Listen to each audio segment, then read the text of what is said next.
ॐ तव कथामृतं तप्तजीवनं कविभिरीडितं कल्मषापहं श्रवणमङ्गलं श्रीमदाततं भुवि गृह्णन्ति ये भूरिदा जनाः। श्री श्री रामकृष्ण कथामृत प्रसंग चतुर्थ खंड पृष्ठ 94। धर्म भाव ठाकुरों उदारता। राम ठाकुरों को नवविधानी कहिबारु ठाकुरे उत्तर देले, किए जाने बाबू, मु किंतु नवविधानर माने जाने नहीं। से कथाटी को आक्षरिक अर्थरे ग्रहण करुनाहांती। असलरे केशव चंद्र जे नुआ धर्ममत सृष्टि करिसंती ताहा ठाकुरे मानिबाकू चाहि नाहांती। से कहउछंती धर्म पथरे जीवार विधान गुड़िक जुग जुग धरी चली आसीछि। सत्य चिरंतन, जुगे जुगे नुआ करी हुए नहीं। पुराणा सत्य को जुगे जुगे नुआ भावरे उपस्थापित करा हुए, एतिकी मात्र। केशव सेनकर बहु पूर्वर रचित अध्यात्म रामायण रे ज्ञान और भक्तिर मिश्रण अछि। प्राचीन ग्रंथ गुड़िकरे प्राय सर्वत्र ही एही मिश्रण देखा जाए। गीतार मध्य ज्ञान और भक्तिर अपूर्व सामंजस्य देखा जाइछि। सुतरां केशव सेन नुआ किछि सृष्टि करि नाहांती।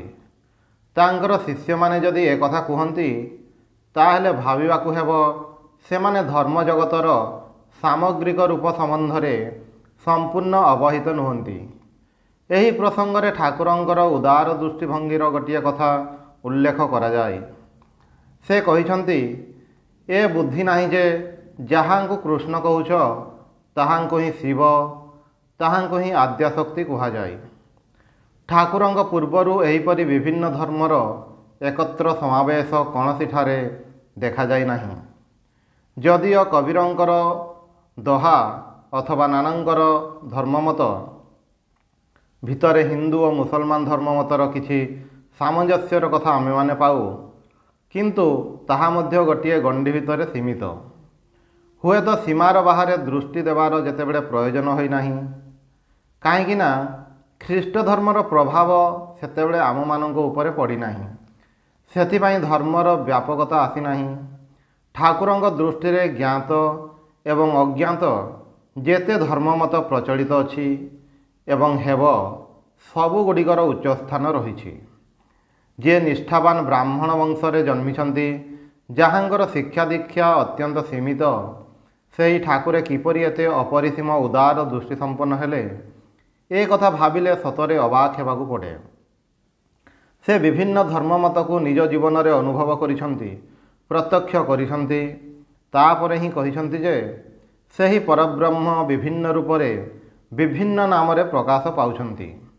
अनेक जगारे भगवानंकर अंश कला एई भली विभिन्न भावरे प्रकाश नहीं मतभेद अछि, किंतु ठाकुरे कहिछंती जे अखंड अविभाज्य तांको अंश माध्यम विभक्त करा जाय नाही। सर्वत्र से ब्रह्मशक्ति पूर्ण भाव में विराज करुछंती, आंशिक भाव में नुहे। तेबे तांकर शक्तिर प्रकाशर तारतम्य अछि। ए कथा अनेक जगार से कहिछंती। मु तांको जेउ भाव में जानिछि से केवल सेहीपरि, अन्य किछि होई पारंती नाही। एही मत ठाकुरे स्वीकार करंती नाही। तुमे तांको जेउ भाव में जानिछ ताहा तुम पाखरे सत्य होई पारे, किंतु अन्य पथ बा अन्य मत अवलंबन करी तांकर अन्य रूप दर्शन करिछ कि? ताहा करिनाह, कारण ताहा आम मानकर सामर्थ्यर अतीत। गोटिए पथरे जाई गोटिए रूपरे दर्शन कले ही आमे माने भरपूर हो जाऊ। अन्य रूपरे देखिया पाई धैर्य धरिबार साध्य नथाए।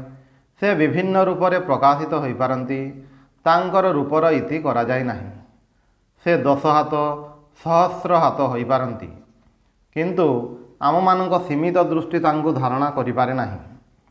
अर्जुन को जेतेबेले भगवान विश्वरूप देखाइले, अनंत बाहु अनंत मस्तक, अर्जुन ताहा सही पारिले नाही। तांकर दृष्टि सेही विराट को ग्रहण करिपारु नाही। सेतेबेले निजर असामर्थ्य जणाई कहउछंती, हे विश्वमूर्ति, तुमे सेही चतुर्भुज मूर्ति रे देखा दियो। अर्जुन निजर असामर्थ्य स्वीकार करुछंती, किंतु आमे माने धृष्टतावशत निजर असामर्थ्य को उपेक्षा करी भगवान को सीमित करदऊ। आमेमाने कहू से एतिकी मात्र होइपारंती एवं यह होइपारंती नाही। ठाकुरे एही विषय रे गछरे रहुथिबा एंडुअर उपमा देइछंती। पुराण रे अछि भगवान अवतार होई जेतेबेले मर्त्य रे आछंती देवता माने तांको कहउछंती स्वर्ग रे आपणकर सिंहासन खाली पड़ी रहिछि आपण फेरी चलंतु।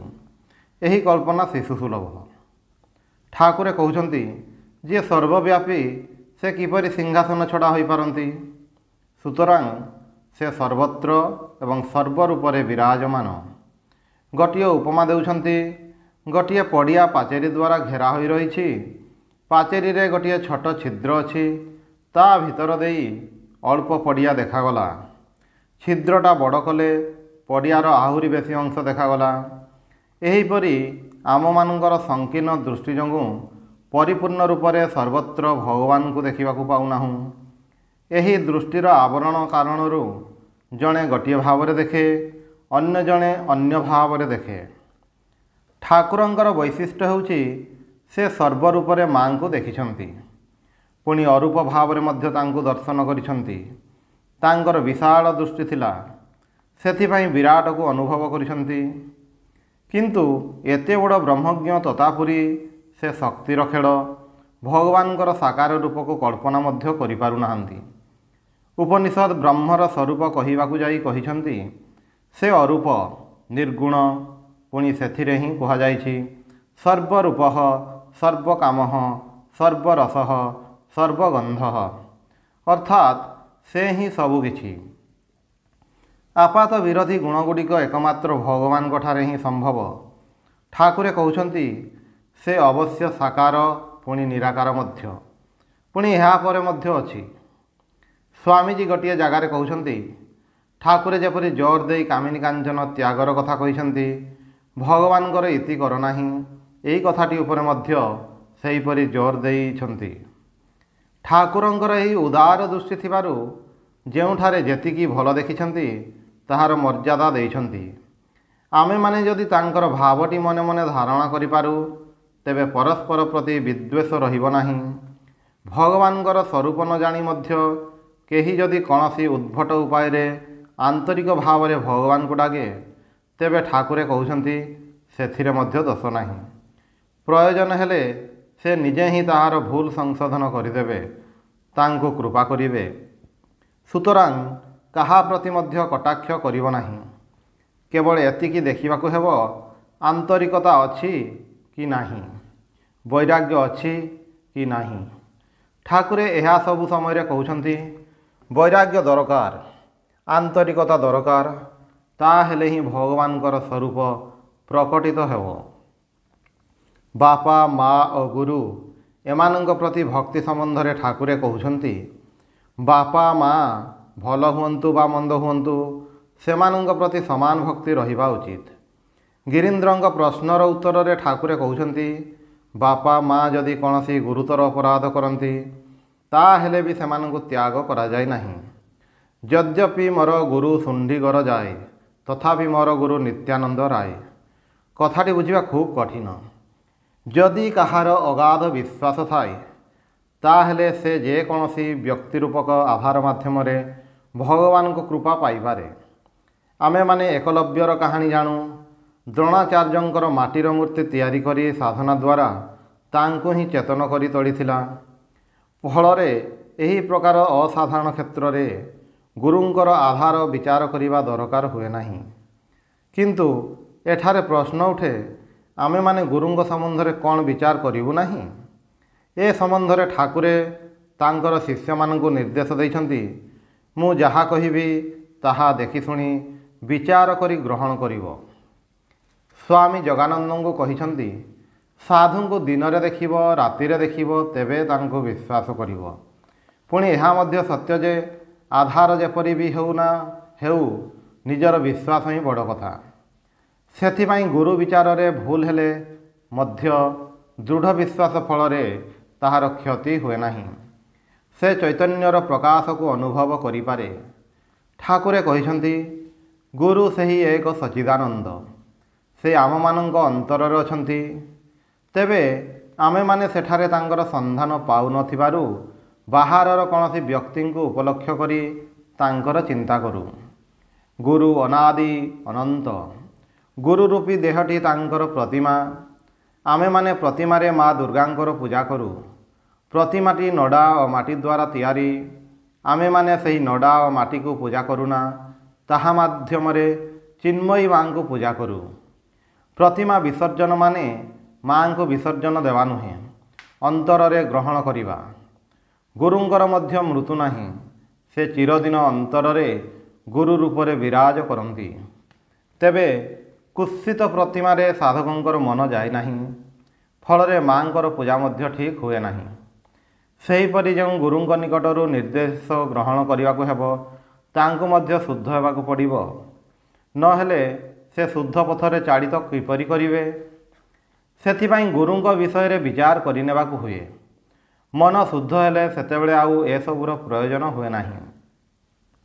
ଠାକୁରେ କହୁଛନ୍ତି, ଶେଷରେ ମନ ହିଁ ଗୁରୁ ହୁଏ। ସାଧନାର ପରିଣାମରେ ଏହା ହୁଏ। ଏପରି ମଧ୍ୟ ଦେଖାଯାଏ, ଶିଷ୍ୟ ହୁଏତ ଗୁରୁଙ୍କୁ ଅତିକ୍ରମ କରିଯାଇଛି। ଆଉ ଗୋଟିଏ କଥା ଅଛି, କୂଳ ପରମ୍ପରାରେ ଗୁରୁଗିରି ଜିନିଷଟି ଆମମାନଙ୍କର ସମାଜର ଖୁବ୍ ହାନି କରିଛି। କାରଣ ଡାକ୍ତରଙ୍କର ପିଲା ସବୁ ସମୟରେ ଡାକ୍ତର ନ ହୋଇପାରେ, ତାଠାରୁ ଔଷଧ ଜାଣିବାକୁ ଗଲେ କ'ଣ ଚଳିବ? ସେହିପରି ବର୍ତ୍ତମାନ ସମୟରେ ଗୁରୁବଂଶ ଶିଷ୍ୟବଂଶ ସହିତ ଯେତେବେଳେ ଭଲ ଭାବରେ ଯୋଗାଯୋଗ ନାହିଁ, ସେତେବେଳେ କେବଳ ମାତ୍ର କୂଳପ୍ରଥା ଟିକକ ବଞ୍ଚାଇ ରଖିବାର କୌଣସି ଯୌକ୍ତିକତା ନାହିଁ। ସ୍ୱାମୀ ବ୍ରହ୍ମାନନ୍ଦ କହୁଥିଲେ, ଗୁରୁ କରିବା ପୂର୍ବରୁ ବୁଦ୍ଧିବୃତ୍ତି ଦେଇ ଯେତେଟା ପାର ବିଚାର କରିନେବ। ବିଚାର ଶେଷ ହେଲେ ସେତେବେଳେ ଆଉ କୌଣସି ସଂଶୟ କରିବା ଠିକ୍ ନୁହେଁ। ମନ ପ୍ରାଣ ସମର୍ପଣ କରି ସେତେବେଳେ ବିଶ୍ୱାସ କରିବ। ଅର୍ଥାତ୍ ପ୍ରଥମେ ନିଃସଂଶୟ ହେବା, ତାପରେ ସମ୍ପୂର୍ଣ୍ଣ ଭାବରେ ମନ ପ୍ରାଣ ସମର୍ପଣ କରିବା। ସଂଶୟଯୁକ୍ତ ହେଲେ କୌଣସି ଜିନିଷକୁ ସତ୍ୟ ବୋଲି ଗ୍ରହଣ କରିପାରିବ ନାହିଁ। ସେତେବେଳେ ସଂଶୟାତ୍ମା ବିନଶ୍ୟତି, ଏହି ଅବସ୍ଥା। ଏହାପରେ ବାପା ମାଙ୍କ ପ୍ରତି ଶ୍ରଦ୍ଧା ପ୍ରସଙ୍ଗରେ ଠାକୁରେ କହୁଛନ୍ତି, ଯଦି ଆମେମାନେ ଶ୍ରଦ୍ଧା ସମ୍ପନ୍ନ ହୋଇ କୌଣସି ଏକ ଜାଗାରେ ଆମମାନଙ୍କର ସମ୍ବନ୍ଧକୁ ଦୃଢ଼ କରିନପାରୁ, ତେବେ ଭଗବାନଙ୍କୁ ମଧ୍ୟ ଶ୍ରଦ୍ଧା କରିପାରିବୁ ନାହିଁ। ବାପା ମାଙ୍କ ପ୍ରତି ପୂଜ୍ୟ ଭାବଟି ବ୍ୟାବହାରିକ ଜୀବନରେ ଅନୁଶୀଳନ କରୁ କରୁ ଭଗବାନଙ୍କ ଉପରେ ତାହା ଆରୋପ କରିପାରୁ। ନହେଲେ ଯାହାଙ୍କୁ ଆମେମାନେ ଦେଖିନାହୁଁ, ଜାଣିନାହୁଁ, ସେହି ଭଗବାନଙ୍କୁ ଭଲ ପାଇବୁ କିପରି? ସେଥିପାଇଁ ତାଙ୍କ ଉପରେ କୌଣସି ସାଂସାରିକ ସମ୍ବନ୍ଧ ଆରୋପ କରି ତାଙ୍କୁ ଭଲ ପାଇବାକୁ ଚେଷ୍ଟା କରୁ। ଗୋଟିଏ ଜାଗାରେ ଶ୍ରଦ୍ଧାର ସମ୍ପର୍କ ଗଢ଼ି ତୋଳିବା ଦରକାର। ଏହାପରେ କେତେଗୁଡ଼ିଏ ଋଣର କଥା କହୁଛନ୍ତି। ସାମାଜିକ ଜୀବନରେ ସମାଜର ଅନ୍ତର୍ଗତ କୌଣସି ବ୍ୟକ୍ତି ସଙ୍ଗରେ ଅନ୍ୟର ସମ୍ବନ୍ଧ ରହିଛି। ସେହି ସମ୍ବନ୍ଧ ଭିତରେ କେତେଗୁଡ଼ିଏ କର୍ତ୍ତବ୍ୟ ଜଡ଼ିତ ଥାଏ, ଯେଉଁଗୁଡ଼ିକ ପାଳନ କରିବାକୁ ହୁଏ। କର୍ତ୍ତବ୍ୟ ପ୍ରତି ଉଦାସୀନ ହେଲେ ଚଳିବ ନାହିଁ। ଯେପରି ବାପା ମା କିମ୍ବା ସ୍ତ୍ରୀ ପ୍ରତି କର୍ତ୍ତବ୍ୟ, ଏହିପରି ବିଭିନ୍ନ କର୍ତ୍ତବ୍ୟଗୁଡ଼ିକୁ ଠାକୁରେ ପିତୃଋଣ, ମାତୃଋଣ, ସ୍ତ୍ରୀ ଋଣ ଏହିପରି କହୁଛନ୍ତି। ସମାଜରେ ବାସ କରି ସମାଜ ଦ୍ୱାରା ପ୍ରତିପାଳିତ ହୋଇ କେହି ଯଦି ସମାଜ ପ୍ରତି କର୍ତ୍ତବ୍ୟ ପାଳନ ନ କରେ, ତେବେ ତାହାର ସାମାଜିକ ଜୀବନ କେବେହେଲେ ପରିପୂର୍ଣ୍ଣ ହୋଇପାରେ ନାହିଁ। ପ୍ରତି ପଦକ୍ଷେପରେ ଅନ୍ୟର ସାହାଯ୍ୟ ନେବାକୁ ହେଉଛି। ତାହାର ପ୍ରତିଦାନରେ ଅବଶ୍ୟ କିଛି ଦେବାକୁ ହୁଏ। ସେଥିପାଇଁ କର୍ତ୍ତବ୍ୟଗୁଡ଼ିକ ପାଳନ କରିବାକୁ ହୁଏ। ତେବେ ଠାକୁରେ ଏହା ମଧ୍ୟ କହିଛନ୍ତି ଯେ, ଭଗବାନଙ୍କ ପାଇଁ ପାଗଳ ହେଲେ ତାଙ୍କର ଆଉ କୌଣସି କର୍ତ୍ତବ୍ୟ ରହେ ନାହିଁ। ଭଗବାନ ଶ୍ରୀକୃଷ୍ଣ କହିଛନ୍ତି, ଏହି ତିନି ଜଗତରେ ମୋର କୌଣସି କର୍ତ୍ତବ୍ୟ ନାହିଁ। କାରଣ ସେ କର୍ତ୍ତୃତ୍ୱ ବୋଧ ନେଇ କିଛି କରନ୍ତି ନାହିଁ। ସାଧାରଣତଃ ମନୁଷ୍ୟ ନିଜର ଅପୂର୍ଣ୍ଣତାକୁ ପୂର୍ଣ୍ଣ କରିବା ପାଇଁ କର୍ମ କରେ, କିନ୍ତୁ ଭଗବାନ ନିଜେ ହିଁ ପୂର୍ଣ୍ଣ। ସୁତରାଂ କିଛି ପାଇବା ପାଇଁ କର୍ମ କରନ୍ତି ନାହିଁ। ସେ ତାଙ୍କର ସ୍ୱଭାବ ହେତୁ ଜଗତର କଲ୍ୟାଣ କରି ଚାଲିଛନ୍ତି। ବସନ୍ତବତ୍ ଲୋକହିତଂ ଚରନ୍ତଃ। ଯେପରି ବସନ୍ତ ଋତୁ ସମସ୍ତଙ୍କ ମନରେ ସୁଖ ଉତ୍ପନ୍ନ କରେ, କାରଣ ଏହା ତାହାର ସ୍ୱଭାବ। ସେ ପ୍ରତିଦାନରେ କିଛି ଚାହେଁ ନାହିଁ। ସେହିପରି ଅବତାର ମଧ୍ୟ କେବଳ ଦେବା ପାଇଁ ଆସନ୍ତି। ଦେଇଯିବା ହିଁ ତାଙ୍କର ସ୍ୱଭାବ। ସେଥିପାଇଁ ତାଙ୍କର କୌଣସି କର୍ତ୍ତବ୍ୟ ନାହିଁ। ସେହିପରି ଯିଏ କର୍ତ୍ତୃତ୍ୱ ବୁଦ୍ଧିହୀନ ତାଙ୍କର ଆଉ କର୍ତ୍ତବ୍ୟ ଅକର୍ତ୍ତବ୍ୟ କିଛି ରହେ ନାହିଁ। ସେ ମୁକ୍ତ ବନ୍ଧନହୀନ ବିଧି ନିଷେଧର ପରପାରିରେ। ବିଧି ବା ନିଷେଧ ପ୍ରୟୋଗ କରାହୁଏ ଏପରି ବ୍ୟକ୍ତି ଉପରେ ଯିଏ ନିଜକୁ କର୍ତ୍ତା ବୋଲି ଭାବେ। ସେ ହିଁ ଭାବେ କ'ଣ କ'ଣ କରିବାକୁ ହେବ ଏବଂ କ'ଣ ନ କରିବାକୁ ହେବ। ବିଧି ପ୍ରୟୋଗ କରିବାକୁ ଗଲେ ତିନୋଟି ପ୍ରଶ୍ନ ଉଠେ। କିଏ କରିବ, କ'ଣ କରିବ ଏବଂ କିପରି ଭାବରେ କରିବ। କର୍ମଯୋଗ ହେଉ ଜ୍ଞାନଯୋଗ ହେଉ ସର୍ବତ୍ର ଏହି ତିନୋଟି ପ୍ରଶ୍ନର ଉତ୍ତର ପ୍ରଦତ୍ତ ହୋଇଛି। ଜ୍ଞାନର ଉପଦେଶରେ ଅଛି ଆତ୍ମାକୁ ଦେଖିବାକୁ ହେବ। ପ୍ରଥମେ ଅଧିକାରୀ କିଏ ଅର୍ଥାତ୍ କିଏ ଦେଖିବ ନା ଯିଏ ମୁମୁକ୍ଷୁ ତାଙ୍କ ପାଇଁ ଏହି ବିଧାନ। ଏହାପରେ କ'ଣ କରିବେ ନା ଆତ୍ମବିଚାର କରିବେ। ତୃତୀୟ କିପରି ଭାବରେ କରିବେ ନା ଶ୍ରବଣ ମନନ ନିଦିଧ୍ୟାସନ ଏହି ଉପାୟରେ କରିବେ। ଏହିପରି ସବୁ କ୍ଷେତ୍ରରେ ଜଣେ କର୍ତ୍ତା ଥିଲେ ତା ଉପରେ ବିଧାନ କରାଯାଏ। କର୍ତ୍ତା ନଥିଲେ ବିଧାନ କାହା ଉପରେ କରାହେବ। ଠାକୁରେ କହିଛନ୍ତି ବାପା ମା ପରମ ପୂଜ୍ୟ, ସେମାନଙ୍କୁ କନ୍ଦେଇ କ'ଣ ଧର୍ମ ହୁଏ। ଯଦି ପ୍ରଶ୍ନ ଉଠେ ଏପରି କୌଣସି ପୁଅ ଅଛି କି ଯିଏ ବାପା ମାଙ୍କ ଆଖିରେ ଅଶ୍ରୁ ନ ଦେଇ ସାଧୁ ହୋଇଛି। ଏହାର ଉତ୍ତର ମଧ୍ୟ ଠାକୁରେ ଦେଇଛନ୍ତି। ଈଶ୍ୱର ସମସ୍ତଙ୍କ ଠାରୁ ବଡ଼, ସେଥିପାଇଁ ତାଙ୍କ ପାଇଁ ପ୍ରକୃତ ବ୍ୟାକୁଳତା ହେଲେ ପାଗଳ ହେଲେ ତାକୁ ଆଉ ସଂସାରର କର୍ତ୍ତବ୍ୟ କରିବାକୁ ପଡ଼େ ନାହିଁ। ସେ ସମସ୍ତ ଋଣରୁ ମୁକ୍ତ। କିନ୍ତୁ ବ୍ୟକ୍ତିଗତ ସ୍ୱାର୍ଥ ପାଇଁ ଚାଲାକି କରି ପାଗଳାମି କଲେ ହେବ ନାହିଁ। ଠାକୁରଙ୍କର ଉପଦେଶ ଅଧିକାରୀ ଭେଦରେ ଭିନ୍ନ ଭିନ୍ନ। ଏହା ଟିକିଏ ସ୍ପଷ୍ଟ କରି ବୁଝିବାକୁ ହେବ। ପ୍ରତାପଙ୍କୁ କହୁଛନ୍ତି ମା ଖାଇବାକୁ ପାଇନାହିଁ ଆଉ ତୁମେ ଧର୍ମ କରୁଛ। ପୁଣି ସ୍ୱାମୀଜୀଙ୍କୁ କହୁଛନ୍ତି ସେ ଯଦି ସଂସାର ଆଡ଼କୁ ଯାଏ ତାହେଲେ ଗୋଟିଏ ରାଜାଧିରାଜ ହେବ। କିନ୍ତୁ ତାଙ୍କୁ ରାଜାଧିରାଜ ହେବାକୁ ନ ଦେଇ ଏକାବେଳକେ ଭିକାରୀ କରିଦେଲେ। ସେ ଜାଣିଛନ୍ତି ସ୍ୱାମୀଜୀ ସଂସାରର ଦାୟିତ୍ୱ ନିର୍ବାହ କରିବା ପାଇଁ ଆସିନାହାନ୍ତି। ସେଥିପାଇଁ ତାଙ୍କ ପାଇଁ ଏପରି ବିଧାନ। ପରିଶେଷରେ ଠାକୁରେ ପ୍ରେମ ଉନ୍ମାଦର ଲକ୍ଷଣ ସମ୍ବନ୍ଧରେ କହୁଛନ୍ତି। ସେ ଅବସ୍ଥାରେ ଜଗତ ଭୁଲ ହୋଇଯାଏ। ନିଜର ଦେହ ଯେତେ ପ୍ରିୟ ତାହା ମଧ୍ୟ ଭୁଲ ହୋଇଯାଏ। ଚୈତନ୍ୟ ଦେବଙ୍କର ହୋଇଥିଲା। ସେ ସମୁଦ୍ରରେ ଝାମ୍ପ ଦେଇଥିଲେ। ସମୁଦ୍ର ବୋଲି ବୋଧ ନଥିଲା। ଠାକୁରେ ଏଠାରେ ଏହା କହିବାର କାରଣ ହେଉଛି ଯେ କେହି ଯେପରି ନିଜ ମନରେ ଜୁଆଚୋରି ବା କପଟତା ନ କରେ। ଓಂ ନିରଞ୍ଜନଂ ନିତ୍ୟମନନ୍ତରୂପଂ ଭକ୍ତାନୁକମ୍ପାଧୃତବିଗ୍ରହଂ ବୈ ଈଶାବତାରଂ ପରମେଶମିଡ୍ୟଂ ତ୍ୱଂ ରାମକୃଷ୍ଣଂ ଶିରସା ନମାମି।